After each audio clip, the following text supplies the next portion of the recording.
जरा सोचिए, जिस दुनिया को हम और आप जानते हैं, हमारे फोन की स्क्रीन, हमारे वोट, हमारी नौकरियां, क्या हो अगर ये सब सिर्फ एक बहुत बड़ा, बहुत सोचा समझा भ्रम हो? क्या हो अगर असली ताकत उन लोगों के हाथ में है ही नहीं जिन्हें हम देखते हैं, बल्कि एक ऐसे प्राचीन पंथ के हाथ में है जो अंधेरे की पूजा करता है। इसी को कहते हैं सत्ता नियंत्रण का खेल। ये एक ऐसा षड्यंत्र है, इतना विशाल कि इसके सामने तो बड़ी बड़ी कहानियां भी फीकी पड़ जाती हैं। और शायद ये हमारी सोच से कहीं ज्यादा हकीकत के करीब है। शायद यही वो चीज है जो हमारी दुनिया को पर्दे के पीछे से चला रही है। तो चलिए हमारे साथ इस साजिश की सीढ़ी पर चढ़ते हैं, एकदम नीचे से सबसे ऊपर तक, और एक एक करके इसकी हर परत को बेनकाब करते हैं। शुरुआत होती है सबसे निचले पायदान से, जहां हम सब हैं, यानी आम जनता। हमें अक्सर ऐसा दिखाया जाता है मानो हम किसी स्क्रीन के जादू में खो गए हों, एक ऐसी दुनिया में जो खास तौर पर हमारे लिए ही बनाई गई है। इस बड़े खेल में हम सब अनजाने दर्शक हैं, उपभोक्ता हैं और वो कर्मचारी हैं जो इस पूरी की पूरी मशीन को हर रोज चलाते हैं, और हमें पता भी नहीं होता कि ये मशीन हमें आखिर ले कहां जा रही है। देखिए, इस थ्योरी के हिसाब से जनता मतलब वो अरबों आम लोग जो काम करते हैं, परिवार पालते हैं, सपने देखते हैं, लेकिन जिन्हें जानबूझकर तीन चीजों में फंसाकर रखा जाता है: विचलित, विभाजित और निर्भर। हमें मनोरंजन, खबरों और कंज्यूमरिज्म की एक ऐसी खुराक दी जाती है जो कभी खत्म ही नहीं होती। क्यों? ताकि हम सिस्टम पर सवाल ही ना उठाएं। अंतहीन शो, वायरल वीडियो, स्पोर्ट्स टीमें और ये राजनीतिक झगड़े जो हमें एक दूसरे के खिलाफ खड़ा कर देते हैं। लेफ्ट बनाम राइट, अमीर बनाम गरीब। असली मकसद क्या है इसका? बस एक ही, हमें निष्क्रिय बनाए रखना, ताकि हम बस चुपचाप चलते रहें। चलिए अब एक सीढ़ी ऊपर चलते हैं। यहाँ कौन है? यहाँ है मनोरंजन करने वाले और मीडिया के बादशाह, एक्टर्स, सिंगर्स, खिलाड़ी, पत्रकार और हाँ, सोशल मीडिया के इन्फ्लुएंसर्स। ये वही चमक दमक वाली दुनिया है जो हमारा पूरा ध्यान खींच लेती है। जानते हैं, ये परत आज के जमाने के ब्रेड एंड सर्कस की तरह है, जो हमें ग्लैमर, ड्रामा और तमाशे में उलझा कर रखती है। थ्योरी बनाने वालों का तो ये तक दावा है कि यही लोग हमारे कल्चर को शेक देते हैं, अपने एजेंडे को आगे बढ़ाते हैं और जनता का ब्रेन वॉश करते हैं, ताकि पूरा समाज बस उनकी बात मानता रहे। अच्छा, अब हम सत्ता के उन गलियारों में पहुंच रहे हैं जिन्हें हम पहचानते तो हैं, पर शायद पूरी तरह समझते नहीं। यहाँ वो चेहरे हैं जो हमें रोज टीवी पर दिखते हैं, हमारे नेता, राष्ट्रपति, प्रधानमंत्री और दुनिया के सारे बड़े बड़े नेता। इस थ्योरी के मुताबिक ये असली बॉस हैं ही नहीं, ये तो सिर्फ मिडिल मैनेजर हैं, जिन्हें लोकतंत्र का एक भ्रम बनाए रखने के लिए चुना जाता है। और इनका काम बस उन नीतियों को आगे बढ़ाना जो असल में ऊपर बैठे इलीट क्लास को फायदा पहुंचाती हैं। अब देखिए, इन्हें कंट्रोल करती हैं ऊपर की ताकतें। कैसे? चुनाव की फंडिंग से, पुराने घोटालों से ब्लैकमेल करके, या फिर धमकियों के जरिए। और ये नीचे यानी जनता को कंट्रोल करने के लिए मीडिया का इस्तेमाल करते हैं।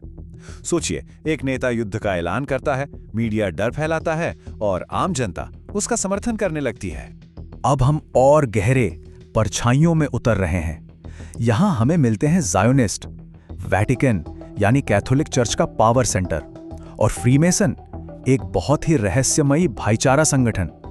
इस थ्योरी के हिसाब से यही वो गुप्त समाज और नेटवर्क हैं जो पर्दे के पीछे से राजनीति की सारी डोरियां खींच रहे हैं। कहा जाता है कि ये बहुत प्राचीन नेटवर्क हैं जो सदियों से ज्ञान और शक्ति को जमा कर रहे हैं, और ये दुनिया के नेताओं को अपनी उंगलियों पर नचाते हैं। सबूत के तौर पर अक्सर अमेरिकी डॉलर के बिल पर बने मेसोनिक प्रतीक को दिखाया जाता है।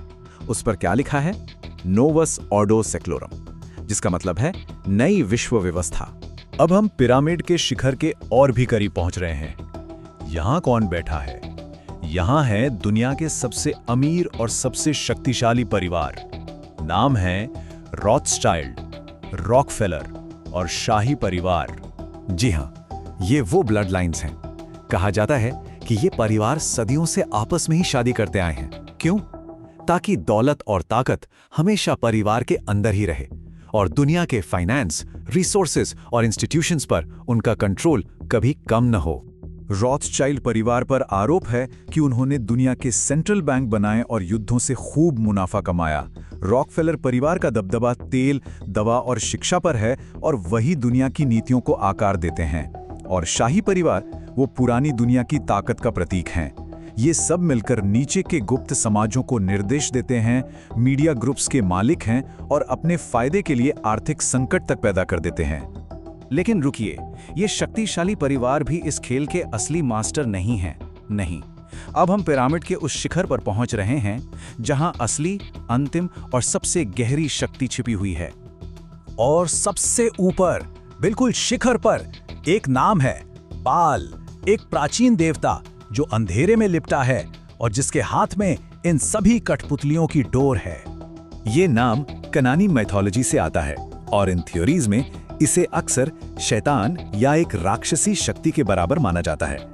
कहा यह जाता है कि दुनिया का एलीट क्लास अलौकिक शक्ति और दुनिया पर राज करने के बदले में गुप्त अनुष्ठानों के जरिए इसी की पूजा करता है। तो इस पूरे कंट्रोल गेम के पीछे का असली क्यों यही है, सिर्फ पैसा या पावर नहीं, बल्कि मानवता को गुलाम बनाने का एक शैतानी एजेंडा। पिरामिड की हर परत इसी एक सोर्स को अपनी एनर्जी देती है। जनता का ध्यान भटकाना, मीडिया का अनैतिकता फैलाना, नेताओं का युद्ध करवाना, परिवारों का पैसा जमा करना, यह सब कुछ आखिर में जाकर इसी गुप्त सोर्स को ताकत देता है। तो ये है सत्ता नियंत्रण का खेल। स्क्रीन पर सम्मोहित जनता से लेकर सेलिब्रिटीज, नेता, गुप्त समाज, प्राचीन ब्लड लाइन्स और सबसे ऊपर बाल तक। अब सवाल ये उठता है कि क्या ये सच है या ये सिर्फ एक कहानी है जो इंसान खुद को इस अजीब अन्याय से भरी दुनिया को समझाने के लिए सुनाता है।